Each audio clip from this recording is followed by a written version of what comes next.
Американын тышкы карызы 31,5 триллион. Кыздын койнуна кирет болуп акырын кете беребиз.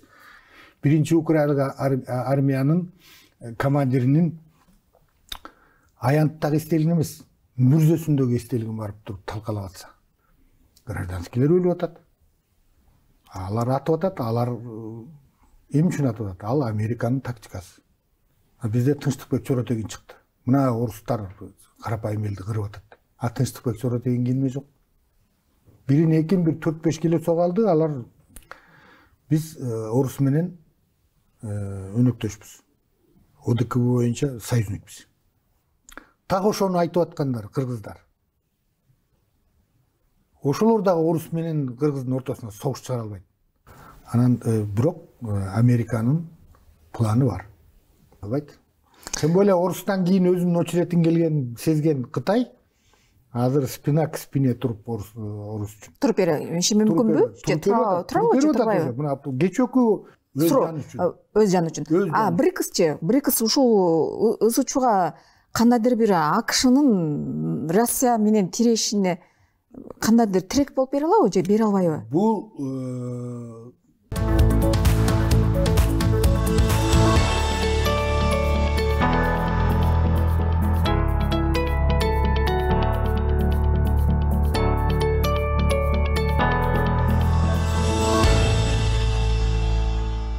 Назар Ньюс маалымат агенттигине караштуу Назар Ньюс ТВ каналынын көрүүчүлөрү, бүгүн бизде конокто белгилүү серепчи Сабырбек Мукамбетов. Саламатсызбы? Саламатсыздар. Биздин студияга кош келиптирсиз. Рахмат. Сабырбек мырза, сиз көбүнчө социалдык тармактардан, сиз жазган макалалардан окуп жүрөбүз. Тышкы саясатка өтө көңүл бурасыз да. Дегенибиз, жакында эле Украина менен Россиянын көрөшкөнүнө делиби 1 жыл толду. Ушуга көз карашыңыз кандай? Бул саясат, эл аралык саясаттагы бири-бирине болгон мамиледе кандай пикир айта аласыз? Эми горячий фазасына өткөнүнө 1 жыл болду десек болот. Бул Украинадагы абалдын курчуганы 14-жылдан бери, 8 жылдан бери уланып келатат. Мурда сепаратисттер деп күнөөлөп өзүнүн территориясына Украинанын куралдуу күчтөрү Донецкини бомбалаганга чейин барган.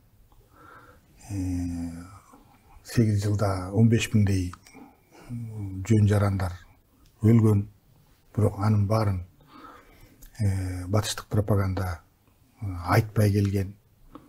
Эми өзүңөр билесиңер, батыштык пропагандага кандай көп каражаттар, акчалар бөлүнүп, алар өзлөрүнүн элине ушу орус тараптык маалыматтарды жаап салышкан, бербейт. Алардын эл деле түшүнүп турат. Калптуу кулактарына куюп атканын, бир тараптуу болуп атканын, бирок айласы жок да. Айласы жок. Алар деле баягы калпаңарды айтып атасыңар деп ишенбейт. Бирок бара-бара маалымат баары бир жетет экен да. Анан бул бизге азыр бүт дүйнө коомчулугуна орус агрессор былтыр 24 февралда Украина көз карандысыз жөн жаткан Украинага кол салды. Кайра чыгып кетиш керек. Орус агрессор Украинанын элин кырып атат деген маалыматты ошол кырга бизди ишендиргиси келет. Батыш деле, жалпы дүйнөлүк коомчулук деле бул эзелтен бери келаткан таймаш. Батыштын ошол Орусиянын өнүгүп өсүп күчтөнүп баратканын көргүсү келбей, өзлөрүнүн мурунку гегемондук ролун жоготкусу келбей, Украина чатагына чейин эле, мына бүгүнкү күнгө чейин 11.500 санкция салып, Орусиянын экономикасын кыйратып, талкалап, Украина аркылуу куралдуу күчтөрүн алсыздандырып, маалымат согушунда жеңип, анан орусту ордуна койсок, талкаласак, 9га бөлүп алып, майдалап жесек деген пландарына чейин бүт эл билет, дүйнө жүзү билет. Орусиядан кийин Орусия талкаланса андайын өзүнө кезек жетерин билген Кытай дагы мына кечөө ортого түшүп чадакты токтотолу деген сунушун Батыш жактырбай мына бүгүн Кытайды шыбап отурат. Бир тараптуу Орусту колдогон эме экен сунуш экен деп. Ошондой анан бүгүнкү күндө болсо мына батыштык маалыматтарды карасаң, батыштык маалыматтарды окуп алып бизде соц тармакта жүргөндөрдү карасаң, мына баары айтып атат. Украина жеңди, Украина жеңип атат.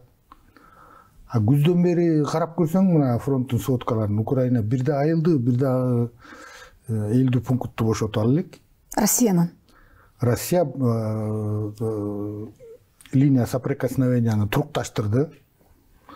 Мына частичный мобилизация менен мурда 1000 километрден ашык Орус менен Украиндын аскери кармашып турган жерде көп жер ачык болгон да, Орустун солдаты жетишсиз болгон, жок болгон. Азыр ошо линияны толуктап жаап коюшту. Контратакалардын баары натыйжасы болуп атат. Батыштагы спонсорлору болсо акчаны го печатать этип бере берет экен. Америкага акча кагазын печатать этип бере берет. А курал берүү жагына келгенде кыйналып калып атат. Алардын складтарында снаряддар жок. Түгөнүп атат. Анан Владимир Путиндин специальный операцияны баштаганда айткан сөзү биздин максат демилитаризация и денацификация Украины деген. Эмне үчүн дегенде демилитаризация деген бул куралсыздандыруу. Чоң оор куралдары бар, аскери бар, согушка жарамдуу мамлекет болбошу керек. Булар ошого недостойный экенин көрсөтүштү да. Демилитаризацияда ошол демилитаризацияны бүтүрүштү. Алардын аэродромдору талкаланды, базалар талкаланды, танка, самолет куралдарынын баары жок. Азыр завозной курал менен согушат. Варшавский договордон калган мурунку советтик куралдардын баарын ташып келип берип, аны да түгөтүштү. Эми азыр таза НАТОнун куралдарына өткөн атат. НАТОнун куралдары да келсе, Оруска артка жол жок. Орус жеңилсе, Орус мамлекети кыйраса, аны жанагындай бөлүп алып туруп, талап толоп тоносо, эл кырылса, жанагы 190 этнос бар. 145 миллион эл бар Россияда. А эстеп көргүлө, СССР тараганда кандай хаос, кандай ачарчылык болду эле. Анан азыр Орусияда ошондой абалга кептелсе, ошол жердеги элди абалы кандай болот? 9 мамлекет болсо, Владивостоктон Москвага келиш үчүн 7-8 чек арадан өтүп, казактардын чек арасын өтө албай кыйналган кыргыздын кейпин кийсе, ошо башкыр менен татар бактылуу болобу? Бул жерде так ошол Орусиядай, Кытайдай, Индиядай, Ирандай болгон суверендүү, күчтүү мамлекеттер Евразия континентинде тынчтыкты камсыздай алат да. А бизге окшогон майда мамлекеттер ушундай тынчтык болгон жерде гана өмүр сүрө алат. А эгер хаос башталса, биздин бар жогубуз деле билинбей калат. Эмне үчүн дегенде бизде военно-промышленный комплекс жок. Анан баягы суверендүүлүк деген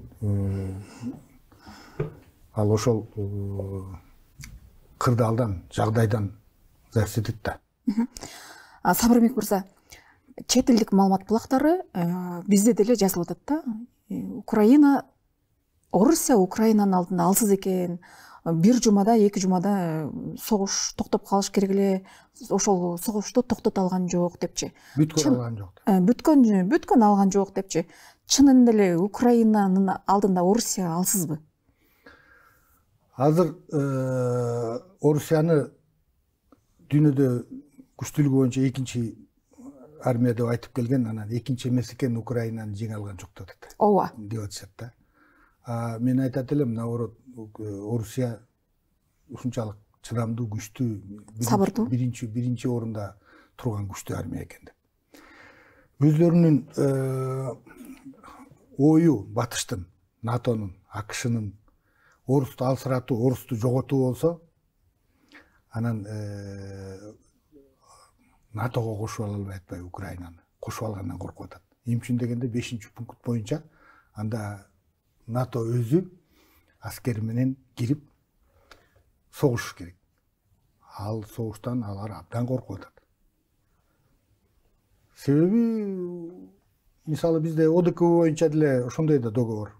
Бирөөгө согуш жарыяласа, ОДКБ мүчөсүнө калган мамлекеттер согуш объявить этип кириш керек. А НАТО алгысы келбейт. Украинаны далга таптап, мактап, Украинаны эмес, Украинанын элитасын, анан жана нацисттерди, неонацисттерди, бендерачыларды. Биз мына акча курал бизден, өлө турган живой сила силерден. Келиштикпи? Келиштик деди, болду. Мына Украинанын шордуу элин нацисттер мына жүрөгүнүн үчүн алып койгон, Одессада 50 кишини тирөлөй өрттөп. А Украинанын чыгышы 60-70% таза орустар болсо. Анан ал орустарга аларды кырып атканын көрүп туруп, анан орустар 8 жыл мурда орусту күнөөлөп келди, ОБС орустун аскери кирди деп. Далил бере алган жок. Аяка кирген орустар бүт добровольцтер кирди. Добровольцтердин кирген Орусиянын мамлекети колдоду, туура көрдү. 8 жыл ошондой болду. А Крымда 60% таза орус жашайт экен. 15% украинец. 12-13% Крым татарлары. Анан дагы 12% башка элдер жашайт. Анан ошол Донецкидеги жашаган 60-70% Донбасста жашаган орустар кантип жанагы Гитлердин куйругу болгон Бендераны, Шухевичти, жанагы гестапого өткөн СС Галичина деген дивизияны, ошолорду кантип өздөрүнүн ата бабасын өлтүргөн, согушуп, орустун ата бабасынан жеңилген да алар. Анан кантип анан ошолорго кайра баатыр деп наам берип атса, аянттарга, көчөлөргө атын коюп атса, анан ошо Гитлерди жеңген ошо берки орустардын ата бабасынын эстелигин уратып талкалап атса, мисалы Жуковдун, Суворовдун, мына Ватутиндин, Украинанын Киевди бошоткон генерал армия Ватутиндин, украинский биринчи украин армиянын командиринин аянттагы эстелигин эмес, мүрзөсүндөгү эстелигин барып туруп талкалап атса, анан орустар жинди эмес да. Орустар түшүнүп атат, булар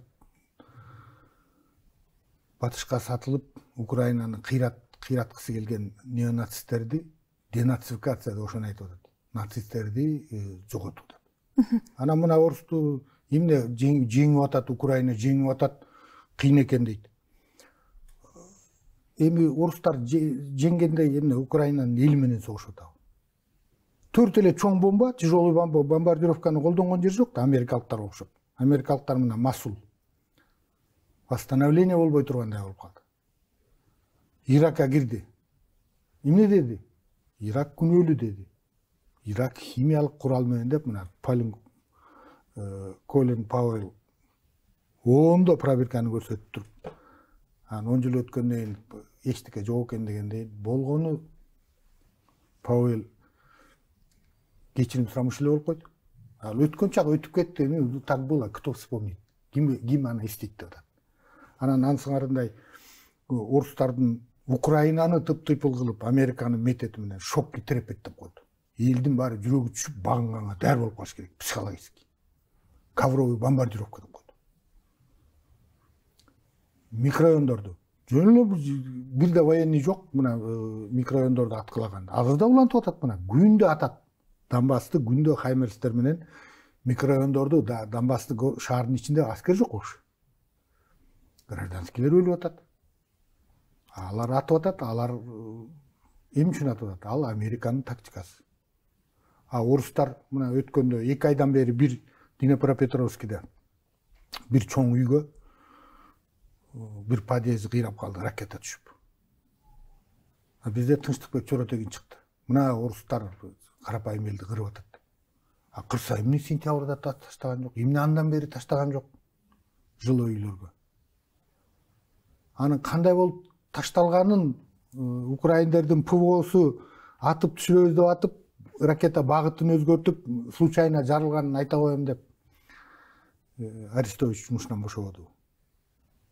Тынчтыкбек Чоротегин келмей жок. Ал эмне Донбасста күндө атып атканды айтпайт. Анын себеби эң жөнөкөй, ал тиги башынан баштап Соростун каражатынан ооз тийип, ошону менен багылып чоңойгон. Ал өзү айткысы келбей турса дагы Соростогу там конференцияга тияка бияка виза ушундай көз карандылыгы бар. Анан ага бир эле телефон менен Динапро Петровскийни айтып койбойсуң десе, ошон үчүн айтып атат. Болбосо Тынчтыкбек Чоротегинге окшогондор былтыр спецоперация башталганда биздин соц тармактарда жайнап 30-40 тынбай жүргөн. Азыр ал Тынчтыкбек Чоротегин да жок. Касаболотов да жок, уже бул темада чыкпайт. Дагы көп далайлардын баары чыкпай калды уже. Бирин экин бир 4-5 келе согалды, алар баягы эми тарыхты билбейт да. Агай, кыргыз казак бир тууган дегендей эле, орус менен Украина эле ушундай эле жакын болушканда Путин менен Зеленскийдин ортосунда ушул чырдын чыгышына ким себепкер болду? Путин менен Бул жеке кызыкчылыкпы же кандайдыр бир чоң кызыкчылык? Жок, бул жерде Путин да Зеленский да не причем.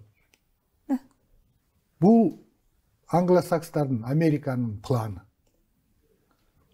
Дүйнө жүзүндө мектепте бир мисалы кичинекей класстарда 5-6 класста атаман болот, биринчи атаман, экинчи атаман болот го туура. Биринчи атамандан баары коркот, эчтеке тийише албайт. Анын правиласы менен жашайт, Анан айтып атпайбы жанагы тиги международный право эмес, по правилам деп, Американын правиласы менен. Анан Америка мына биз СССРди кулаттык. Ыдыраттык. Биз жеңдик. Холодный войнадан биз жеңдик деп атпайбы. Анан жеңгенден эмне болду? Каалагандай 15 республиканы Россиянын өзүн каалагандай тонушту. Ар бир министерстводо орустун, Американын, МВФтин советниктери отурду. Элчинге келип туруп, эмнени кол коюп бер десе, 100 грамм согуп алып туруп, баарын кол коюп берип атты. Мен даже бир статистика көргөм, канча цветной металл, канча стронций, канча газ, канча эмне алганын мактанып жатышкан. Анан ошол улана бермек. Алар айткан, эсирди талкаладык, мына Россияны каалагандай тонуп атабыз, булар эми бутуна тура алат, өзүнөн өзү өлөт деп. Анан мына Путин келди, акырын-акырындан Россия күчтөнүп, баягы ачка талада калган, самолеттор учпай калган, танкалар жүрбөй калган, өзүнүн аскерине бензин бербей, учена жүрбөй калган, солдаттары биттеп кеткен, солдаттардын баары тарап ачка ушундай болуп калган армияны кайра 15 жылда акырын-акырындан бутуна тургузуп, кайра күчтөндүрүп, атилер болду бүттү деп атып, баягы тоно улана берген. Ошол убакта эле дракон Кытай көтөрүлүп, экономикасы дүркүрөп өсүп, Америкадан озуп, биринчи экономика болуп баратат. Анан булар ойлонду да. Орус башыбай кетсе, Кытай биринчи экономика болуп кетсе, бизди ким укат? Кой, муну токтотуш керек. Жүдөтүш керек, алсыздандырыш керек, талкалаш керек. Бул деген уже жанагы шахматный доска деген Бзежинскийдин китебинде уже булар ачык жазып кеткен, ал жазылып турат. Биз ушул именно саткынчы Украинаны колдонуу менен орусту алсыратып, талкалап, түбүнө жетип, совсем колония кылып алышыбыз керек деген ошондой планды шашылыш, айрымдар айтат, шашылыш эрте баштап алды, мына азыр күчү жетпей орус бутун отуруп алыптыр, айласы кетип курал таап бере албай өздөрү кыйналып атышат. А бирок пропагандасы акчаны төлөп койгон, алар боюнча ура биз жеңип атабыз дейт. Алар Москвада жүрөт уже жеңип атышат оюнда. Иш жүзүндө аларда айласы кетип калды, такалып калды. Европага эле салык салганда эле ай сайын Зеленскийге 5 миллиард долларды, 5 миллиард еврону жогултуп бериш оңой экен. Европалар өзүнүн энерго кризистен айласы кетип, электричествого келген счеттор 5 эсе көбөйүп, Францияда навайканалардын баары тең уже банкрот болдук, жабабыз деп атат. Германиянын өзүнөн 300 000 ишкана Американын СПГсин 4-5 эсе кымбат. Орустукун арзан алып, байып жыргап атсак деп түшүнүп атат алар да уже. Бирок сөз айта албайт. Ошондой болуп атат. Эгерде Россия Украинаны басып алса, Советтер Союзунан таркагандан кийин кичи мамлекеттерге абал оорураак болуп калат деген сөздөр тарады да. Ошого кандай карайсыз? Мындай да, бизде батыштын пропагандасынын ключевой эмеси Маалымат. Ишендире турган жери ошода. Мына Орусия СССРды кайра восстановить эткен. Украина алсыз кичинекей мамлекетке кол салды. Украинадан кийин силерге да кол салат, силерди да багындырат. Ошон үчүн силер Украинаны колдошуңар керек. Бирок бул ишенимсиз. Эмне үчүн дегенде, мына кыргыздар. Биз орус менен өнөктөшпүз. ОДКБ боюнча союзникпиз. ЕАЭС боюнча мүчөбүз. ШОСтун алкагында да биз барбыз. Орустар өзлөрү стратегист, бизден мурдагыдай баягы Советтер Союзундагындай старший братпыз деп айткан же айтпай калды да. Бизде деген ЕАЭСтин саммиттери очерет менен ар бир республикада өтүп атат. Бурда качан? Бүт бары Москвада политбюро ошол жерден отуруп эле чеччү да. Азыр орустар баш ийип төрагалык Казакстанга өтүп, анан Кыргызстанга өтүп атат. Биз экономикалык жактан жарды болгон үчүн эле айла жок көзүн карап атабыз. Болбосо политический бизди мындай кысып, матап, такап, эртең бизге кошулгула деп аткан жери жок. Ал кошуп алган аларга да кереги да жок. 6 миллион дармаетти ал кошуп алып эмне кылат? Аны багыш керек да. Туурабы? Ошон үчүн ал деген суу кечпеген нерсе. Бул биринчиден. Экинчиден, так ошону айтып аткандар кыргыздар. Ошолор дагы орус менен кыргыздын ортосуна согуш чыгара албайт. Эмне үчүн дегенде бизде Бендера менен Шухеев сыяктуу бизде тамыр жок. Фашизм боло турган, чистый батышка кошулуп, сатылып, мындай элди согушка салып бере турган, орустун кыжырына тийип туруп неонацизмге багыт ала турган бизде андай күч жок. Кыргыздардын өзү мына соц тармакты эле карап көрсөң, жалпы жонунан биз кошуналар менен тынч жашашыбыз керек. Булар биздин союзник, орус бизге душман эмес деген пикир басымдуу бизде. Ошон үчүн бизден бир какой-то бир выдуманный неонацистский көрүн таап чыкса да орус менен уруштура албайт. Кыргыздар өздөрү андайды жагын жаап токтотот. Ана Кыргызстан деген мамлекет, Кыргызстан сыяктуу кичинекей мамлекеттер чындыгын айтканда биз деген бир тынчтык өмүр өкүм сүргөн зонада гана. Талап, тоноочулук, өлтүрүп, кырып, согуш чыгара турган абал жок. Тынчтык өкүм сүргөн мирный абалда гана биздей мамлекеттер жашай алат. Мындай согуш болуп, хаос болуп кеткенде чоң мамлекеттер экидөө кармашса кара чымын кырылат деп коет да. Анан бирок Американын планы бар. Эгерде Украинадан койдун тушундай карасаң картаны, Украинаны төш көрүп аткандай болот. Орто Азия Чандыр. Чандырдан алыш керек деп жазып кеткен Зеленский. Чандырдан алганда деген өтө выгодный жер. Кытай менен Орусиянын ортосунда клин кылып туруп, биягындагы нервин коротуп, ошо плацдарм кылып тийше тургандай өтө ылайыктуу жер. именно биздин элде Украинадагыдай антипатия жок болгон үчүн гана ошону ишке ашыра албай атат. Болбосо булардын планы бар. Мына талибандарды силер бийликти алдыңар. Билигиңерди алып алып туруп, биякты башкара бергиле. Бирок ИГИЛ менен Ал-Каидага, ИДУга биз таштап кеткен куралдар менен на север алар кетишине силер жардам бересиңер деген булардын тымыздын келишими бар. А бирок алар дагы согушчандар дагы Афганистандагы бияка келгенден коркуп атат.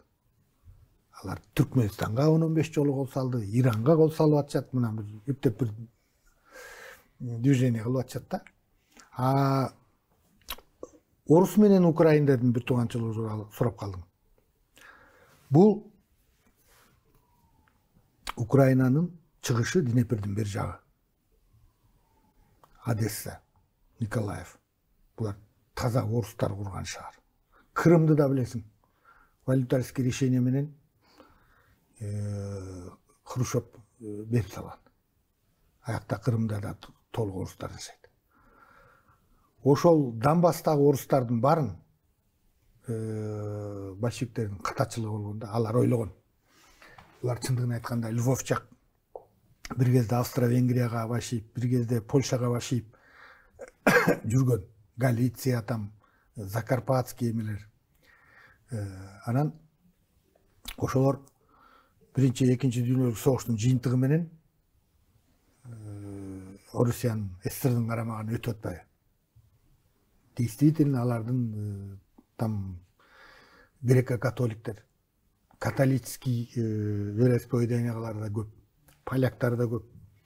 Анан аларды орустар деген жаңылыштык кетиргенде алар ойлогон орустар. Мына момча орусту кошуп берсек, кошуп туруп Украина кылып койсок, анан орустар ичинде көп болуп туруп, анан алар орусташып, өзлөрү ушундай оруска кошулуп, орус болуп калат деген да. А тилекке каршы андай болгон жок. Анан тигилер болсо Одессадан келип өрттөп тигинтип баш ийесиңер болду деп. А мына Жыргалбек каса болот деген айтат. Соц тармакта мага кайыш айтып мынтейт. Эгер орус жардам бербесе дейт, сепаратисттерди эчак 14-жылдан бери Украина батале ары бери кылып коймок дейт. Ал эмне деген? Аларды жүнө кырып, жок кылып, а Зеленский эмне dedi? Бегите дебеди. Эгер орус болсоң, орусча дүйнөң орус болсо, тилиң орус болсо, тогда бегите деп атпайбы. Анан ал Донбасс биздин жер, силер таштап Россияга көчүп кеткиле дейт. Ал кандай? Ата бабасынан бери келаткан, орустар салган, орустар өздөштүргөн жерин таштап коюп, анан чыгып кетти деп атпайбы. Анан ал деген бул жерде противоречие, карама-каршылык аябай чоң да, аябай чоң. Алар бир эл боло алган жок. Негизги көпчүлүгү айла жоктон отурат. Николаев, Одесса жак, Днепропетровск жак. Мына Харьков чисто русский город. Анын баары тең ичинде коркконунан унчалып отурат. Эмне дегенде сөзүңөн жаңылдың, ит аткандай атып салып атат алар. Ит аткандай. Келиңиз Америкага карай багыт алалы. Кече жакында Американын президенти Байден Украинага келип кетти да. Байден өзү президент болгондон бери биринчи жолку өзү сыртка чыгыш экен да. Зеленский укмуштуу эле саясатчы эмес. Ал биздин тил менен айтканда кудул да. Эмне себептен ошондой чоң мамлекеттин АКШнын президенти ушул Украинага келип абалын сурап, далага таптап, колунан кармап, бекем кучактады да. Мен ушуга аябай таң калып атам да, сиз айтып берсеңиз. Борис Джонсон, Украинанын, Англиянын экс-премьер-министри оозуна ээ боло албай айтып салбадыбы. Мы будем воевать на Украине до последнего украинца.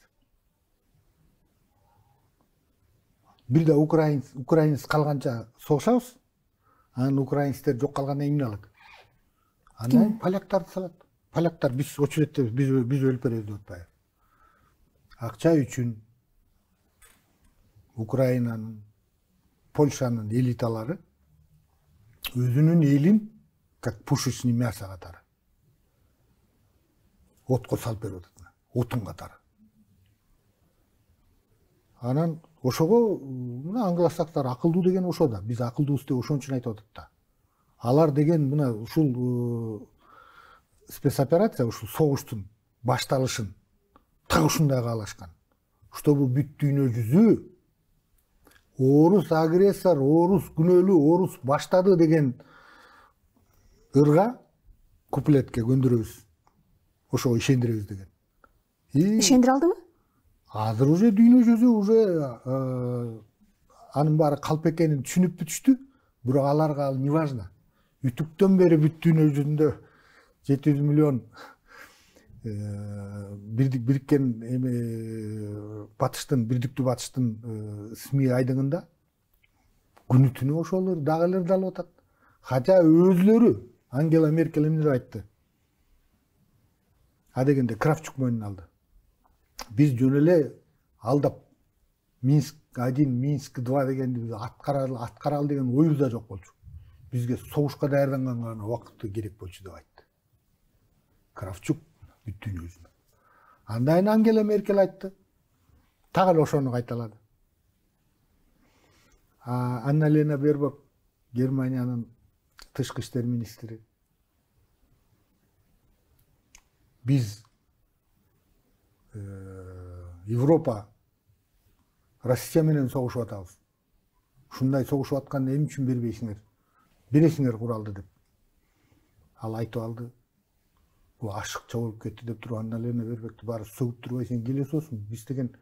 Биз согушкан жерибиз жок. Биз Украинага жардам берип атабыз деп айтабыз деп сүйлөшүп кетип эле. Сенин ачып салдың деп аны сөгүп өздөрү тийди. 30 танканы 1000 километр жерге бөлсөң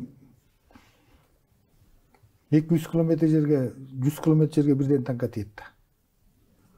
Андыктан деген бул жерде орустар тактикасы бүт Украинаны талкалап басып алып андай ой жок. Биринчиден эң туура кылып атат бул ушул линия соприкосновенияда фронтко. Анан болушунча куралын кишисин алып келе берсин, уш жерден азайтабыз, жоготобуз деген тактика биринчиден. Экинчиден демилитаризация практически Украинаныкы түгөндү, эми денацификация. Орус деген мына 4 субъекти Крым менен 5 субъектин өзүнө кошуп албадыбы? Мындан аркысын мисалы Харьков, Чернигов, Сумы, Днепропетровск, Одесса, Николаева мисалы дагы 6 орустар көп жашаган региондор бар. Аларды өзүнө кошуп алабы, алар өзлөрү кошулабыз деп чыгабы же кошулбайбыз деп чыгабы? Аркы батышындагы Львов, Ивано-Франковск, берки Закарпатье жагы кандай болот, кандай болбосун, булардын орустар денацификация деген. Жанагы правый сектор, Азов, Айдар деген неонацистский Бендеранын куйруктарын. Ошолордун баарын биринчиден жок кылып аларды. Акыры жок кылат аны бар. Аны жок кылмайынча бул орустардын максаты 4 областын же 6 областын басып алуу эмес. Же элин кырып, гражданский элин жок кылуу эмес. Неонацизм, эгерде нацизм, фашизм болсо мына батышка барып экен. Алар колдонуп атат. Игилди да колдонгон өздөрү, Ал-Каиданы да колдонгон, эми фашисттерди да колдонуп атат. Хотя Германия менен Американын өзүндө мыйзамы боюнча алар дагы неонацизмге каршы күрөшүш керек. Булар күрөшкөн жери жок. Орус күрөшө берет баары бир. Анан аягында, акыр аягында баары сүйлөшүүгө барат, ошондо мажбур кылат. Украина болобу, Украина ордунда кандай образование болот? Сүйлөшүүгө барбайм дебеди Зеленский. Зеленский өзүнө указ чыгарып алды го, мен сүйлөшүүгө уруксат бербеген. Бирок деген тияктан жанагындай ай сайын 5 миллиард евро чогулткан европалык мамлекеттердин баары ичинен жини келип атат. Байденге ачык айта албаса дагы. Байден дагы өзү билейин там курал жарак чогултуп берүү кыйын болуп атат деп айласын таппай атат. Путин сүйлөшөм десе, пожалуйста, сүйлөшүүгө көрөбүз аны. Бирок орустар сүйлөшүүгө барган күндө дагычы жанагы батыштын кээ бирөөлөрү украиндердин айтканы боюнча Украинадан толук чыгып кеткиле, анан андан сүйлөшөбүз деп атпайбы? Орус ага эч качан барбайт. Орус более того неонацизмди осуждать эттирип Украина менен батышка запрет кылдырып, неонацисттердин баарын өлтүрүп, соттоп, жок кылмайынча, ал неонацизм эртең полякка дагы, немиске да өздөрүнө зыян келгенин түшүндүрмөйүнчө, орус запас прочности орустукучу, мына окумушлар эсептеп чыкты 10 жылдан ашат деп. Өзүм жана сүйлөшөм. Эмнеси 10 жылдан ашат деп? Мына азыр орустун деген военно-промышленный комплекси курал жарактар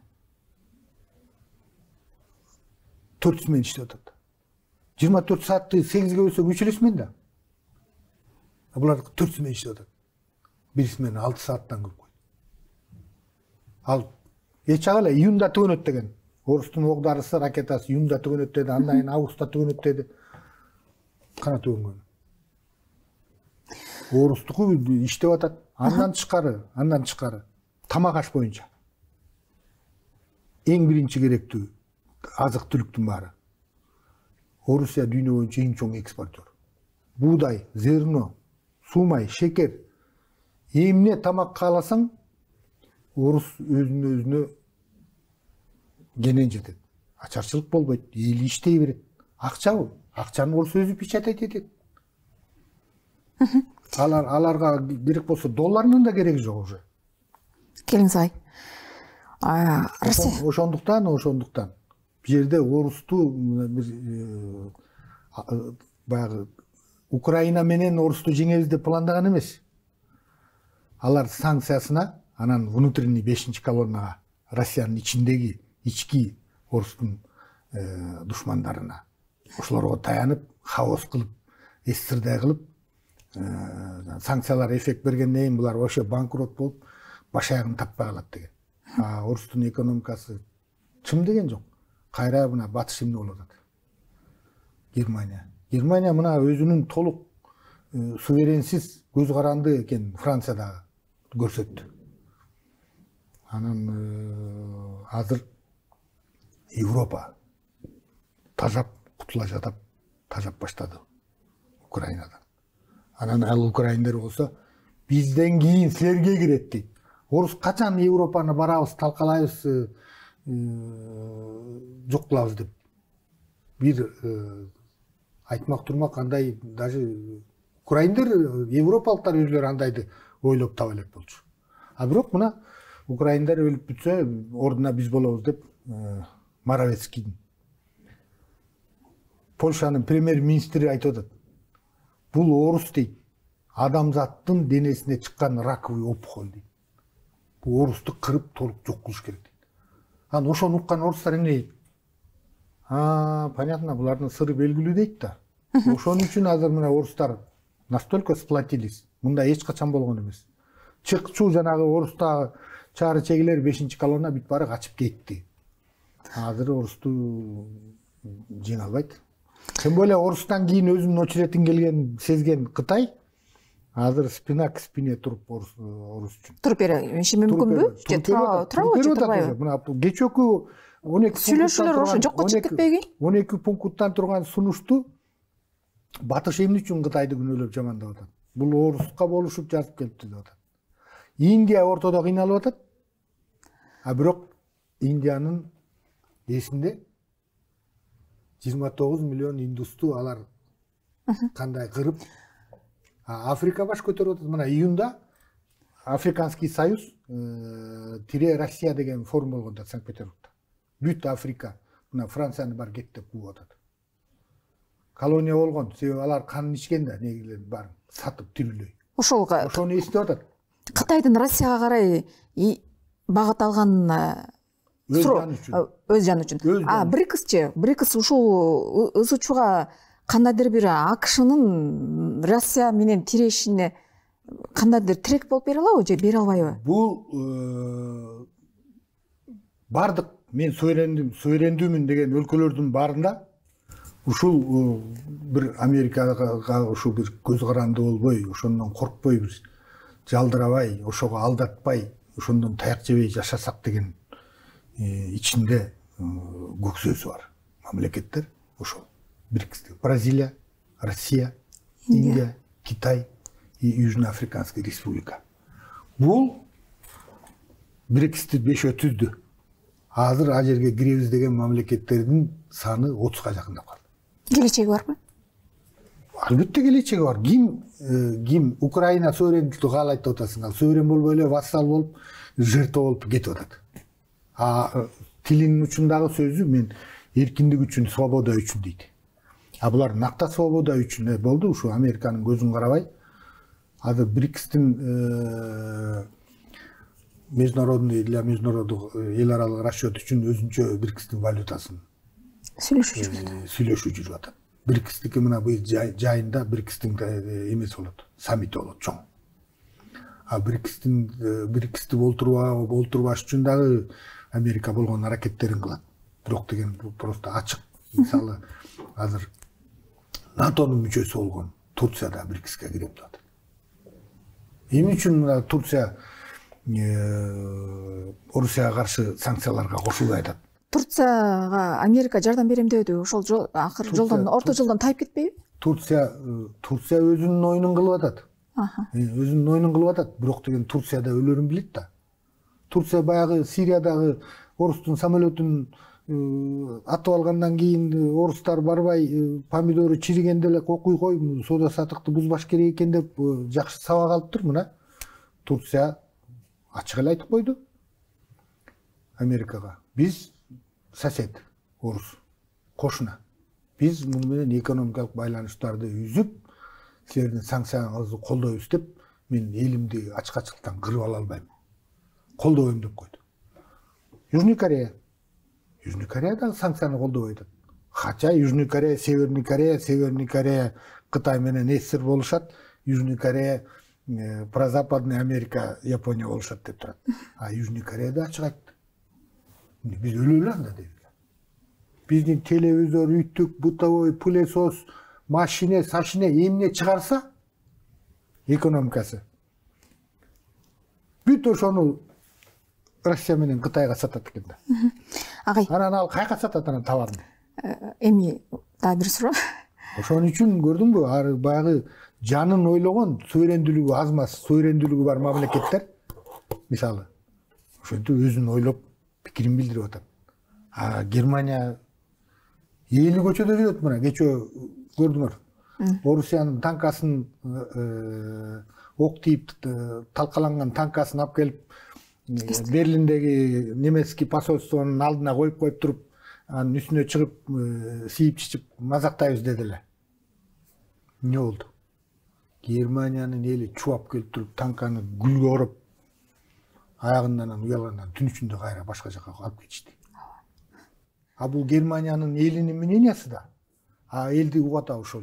Эл менен бийликтин мнениясы таптакыр башка болуп атат да, ой пикири. Демократия деген эмне? Элдик бийликпи? Элдик бийлик. Анан кана ошол элди укканы? Ошол демократиябы? Туура. Бул жерде силердин байкелериңер жүрөт. Демократия депчи. Сабырбек мырза, Россия Федерациясынын президенти Владимир Путин эл аралык деңгээлде күчтөндүбү же алсыздандыбы ушул Украинадагы болуп өткөн окуядан кийин? Орусиянын президенти дагы, орус эли дагы чечүүчү кезек келгенде айтканынан кайтпастыгын, жеңилип бирөөгө жатып бербестигин көрсөтө алды. Азыр деген Владимир Путин, орус бийлиги эскалациянын күчөп кетпешин, согуш тутанып, действительно НАТО менен чоң согушка айланып кетпешин көзөмөлдөп, ошо чоң согушка айланып кетпесин, ядролук куралдар колдонулганга чейин жетпесин деп, чоң эскалацияга жол бербей, Украинанын ичине силер тандадыңар, боксерский рингти силер тандапсыңар, Украина өлүп бергенге даяр экен, ушул жерден согушабыз дедиңер, хорошо деп туруп ошол жерден согушуп атат. Ал чоң катастрофалык эскалацияга жол бергенден Путин да тартынып атат. И Батыш да тартынып атат. Эмне үчүн дегенде Батыш дагы билет. Эгерде ядролук курал колдонулуп кетсе, Батыштын бир келеси олар айтып атпайбы? Биз 46 эсе удар жасай алабыз. Силер 26 эсе эле удар жасай аласыңар. Орус айтты. Ай 46-26 бирден эле удар жетет да, экөөсүң жок болобуз. Бирден эле. Кнопканы бастың, бирден эле удар жетет да. Кудай сактасын. Дүйнө тынч болсун. Ошол жагынан алганда Путин дагы осторожно этип атат. Ал айтты да, биздики деди. Ответ на встречный удар болот деди. Жооп беретинде. Спутниктен тияк-бияктан наблюдательден карап турат. Алар кнопканы басты, келатат дегенде экинчи болуп басам деди. Западтын пропагандасы эмне деп атат? Орус мына ядерный курал менен коркутуп атат, ядерный курал менен согом деп атат деп күнөөлөп атат. Хотя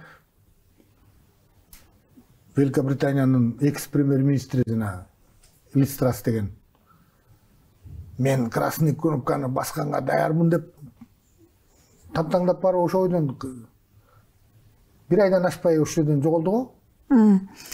Кече жакында Владимир Владимирович кайрылуусунда орус жок болсо дүйнө жүзү жок болот деп айтты да. Бул орус элин үчүн чоң кандайдыр бир уран болгон жокпу? Жеңиштин сөзү эмеспи? Бул сөздү ал биринчи жолу айтып аткан жок. Мурда да айткан. Зачем нам такой мир, если там не будет России деген. Бул бүт орус эли колдой турган сөз. Себеби ал баарын өлө турган болсоң, бул деген эсиңерди жыйгыла, биз жөнөлүп бербейбиз, ала жатабыз. С нами не шутите деп атат. Кече Медведев да кайра кайталады. Зам госсекретарь Совет Безопасности ушу сөздү айтты. Эгерде Батыш такыр ушинтип эле ала качып эле такыр токтобой эле атса, чоң эскалацияга жетсе, алар баары бизди жеңе албайт. Ала жатабыз деди. Бул жерде ала жатабыз деген сөз коркутуу эмес ал. Көзүңөрдү ачкыла деген эскертүү. Былтыр деле 30 декабрда, былтыр декабрда, 21-жылдын декабрында орустар айтпадыбы? Силер деген болду. 97-жылдан бери жылып келатасыңар мына. Варшавский договорго кирген мамиле бывший советский буферный зоналардын баарына кирип алдыңар. Румыния менен Польшага ракетный установкаларыңарды орноттуңар. Анан эми келип туруп Украинанын территориясына украиндарды бизге тукуруп, мына 8 жылдан бери бuyakta Украинанын чыгышында элди кырып атасыңар. Бизди көздөй келатасыңар. Биз жинде эмеспиз, аны көрүп турабыз. Анан силер Украинанын территориясына алып келип ракеталарды орнотсоңор. Анан ал 6-7 мүнөт Москвага чейин уча турган жер болсо ракета. Анан тиги Крымга келип туруп силер деген тиги Американын 6-флотун база кылып жайгаштырып алсаңар. Анан биз деген кокобузга бычакта калган кишиде болуп качан мындай жыра тартат деп өтүп тартабы тартпайбы деп ушинтип күтүп отурган жашоого көнүшүбүз керек. Акыркы жолу эскертип атабыз. Неделимый безопасность деп коет. Безопасность, коопсуздук деген сенин коопсуздугуңдун эсебинен менин коопсуздугумду камсыздабайт, бардыгы үчүн равный неделимый безопасность деп коет. Ошондой сүйлөшүүгө келели.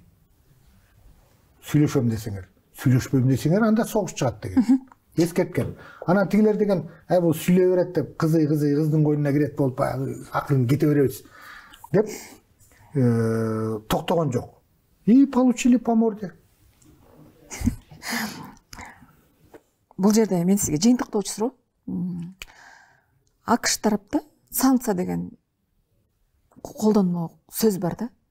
Эгерде аларга ким тике карап койсо эле, аларды кара тизмеге киргизет, анын болгон байлыктарын, акчаларын тоңдуруп коюшат да. Бул кимге пайда, кимге зыян? Муну менен АКШ өзүн мындай кечирип коюп калып атабы? Эми ошол азыр Америкага каршы иштей баштады. Ошол көрүнүш, санкция. Мына арабтар эмне үчүн долларга эмес, юанга сатабыз деп атат нефтисин. Bir gün болбосо bir gün орустукун алып коюп аткан биздикини алып кое деп азыр Американын жана ценный бумагаларына вкладывать этишчү мурда. Кытай мына бүт сатып таштады Американын ценный бумагасын. Баары кутулуп атат. Американын тышкы карызы 31,5 триллион болуптур. Бул потолок. 31,5 триллиондон өйдө карызды көбөйтүш үчүн Конгресс закон менен уруксат бериш керек. Анан алардын дагы ички ар кандай башка карыздары 170 триллион болуптур. Анан деген эгер Орусия талкаланса, Америка гегемон болсо, Американын правиласы менен бүт жашап аткан дүйнө жүзү жашап баары коркуп калса, карызымды качан төлөйсүз деп бирөө жарым сурап баргандан да коркуп калган баягы кыргызда анекдот бар го.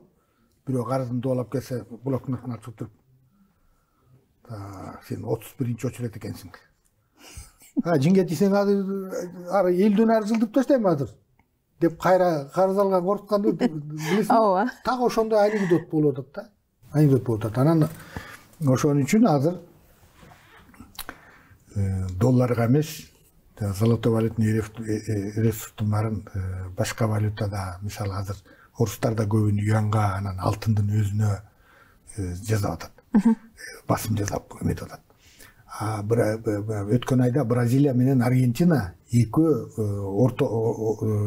орток эсептөөчү жаңы атын унутуп калдым, жаңы валюта чыгарууга чечим кабыл алды. Балким алар ошол БРИКСтин валютасы катары сунуш кылабыз деген ниет менен жасап атабы. Ошондой доллардан олактоо, качуу процесси башталды бүт дүйнө жүзүндө. Анан мына Африка мамлекеттери дагы. Европа менен Американын аларга кылган, аларды баржаларга салып барып эле мал сыяктуу эле кул базардан эле чистый адамдарды сатты да алар кой саткандай эле. Канча кылым. Ошол бүт бар генетический памятинде бар да. Алар да кечире албай башын көтөрөт.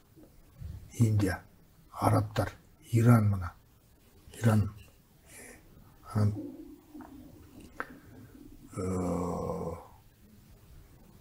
ойгонуп атат дүйнө жүзү. Анан Америка жалгыз гегемон болсо, анан калганынын баары ага баш ийип турса, конечно, аларга жыргал бейиш болмок да. Бирок андайга дүйнөлүк коомчулугу Европа деле түшүнө баштады. Америка орусту талкалап тоногончо көп убакыт бар экен, азырынча деп туруп Германияны тоноп кетти. Рахмат. Северный потокту атып салышты, туурабы? Эмне үчүн атып салды? Эртең бул үшү өлгөн атса, ошону газ ала коет, бул немистерге ишенчилик жок деп туруп атып салды. Ал 20 миллиард долларга курулган. Анын 10 миллиардын орус чыгарып, 10 миллиардын немис чыгарган да. Немистерди чыгаргандар, немистин промышленниктери ыйлап атат. Шольц эме бирөө сөз айтып койгонго жарабайт.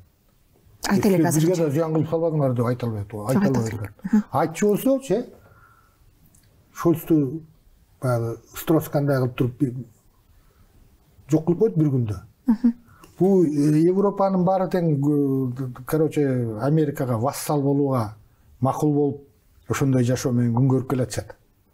Ал эртең булар немистер көтөрүлүп туруп деле кайра шайласа, жана Сара Вагнеректи шайлай албайт. Кайра эле жана Соростун эмесинен тарбияланган Американын эмелери баарын даярдап койгон. Лестницада тургандын баары, тепкичти күтүп тургандын баары эле көпчүлүгү ушу батыштын өзүнүн саясаты. Американын саясатын колдогондорду өстүрүп даярдап койгон. Бизге берилген убакыт аяктады. Аябай жакшы маек куруп бердиңиз. Эми эл аралык деңгээлде сиз айткандай улуу мамлекеттер, чоң мамлекеттер тынч болсо, бизге окшогон мамлекеттер тынчтыктын ыргагына бөлөнөбүз да. Сизге эркин микрофон. Сизге да чоң рахмат. Ушинтип чакырып, мындай ой пикирибизди коомчулукка айтканга мүмкүнчүлүк түзүп бергениңер үчүн чоң рахмат. Анан биздин элибизге дагы баягы тынччылык каалайм. Биз мен көпчүлүк чындыгын айтканда акыркы убакта мурдагыдай биздин ички окуяларга, ички экономикалык абалга, ички саясатка анча деле көңүл бурбаган. Тирүүсүңбү, ачык эмессиңби, өлүп аткан жоксуңбу, ошол жетет сага жыргап. Эмне үчүн дегенде эртеңки күнү геосаясат чаң будуң болуп кетсе, биз квази государство бизге окшогон. Тагдыр кылдын эле учунда. Ошон үчүн деген Кудайга шүгүр деш керек. Кудайга шүгүр, мына азыр барбыз. Жаманбы, жакшыбы бийлигибиз бар.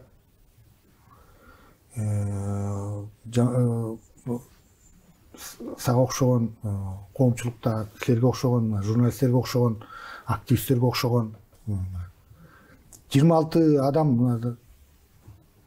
ошо өзүнүн пикирин ачык айтам деп мына камакта жатат. Ал андайлар да болуш керек. Ар бир кандай бийлик болбосун, ошонун убагында репрессия болот, бийлик күчүн көрсөтөт, азап тарткандар болот. Ал азапты өлгөнчө ошо азапта жетпейт, ал эртең бошойт, бүрсүгүнө бошойт, ал өзүнүн тарыхында, памятинде калат, анын ошо элге заслугасы болот. Туура ушулар эметкен деп. Ал бул ички окуяны биздин эмени Кудайга шүгүр деп айткым келет. Тынч болсун негизи. Биздин тагдыр дүйнөлүк эскалация күчөп кетпесин, дүйнөлүк ядролук куралдар колдонулуп кетсе, анда адамзаттын шору да. Ошондон Урматтуу Назар Ньюс маалымат агенттигине караштуу Назар Ньюс ТV каналынын көрүүчүлөрү, бүгүн бизде конокто белгилүү саясий серепчи Сабырбек Мухамбетов болду. Кайрадан эфирден көрүшкөнчө саламатта калыңыздар.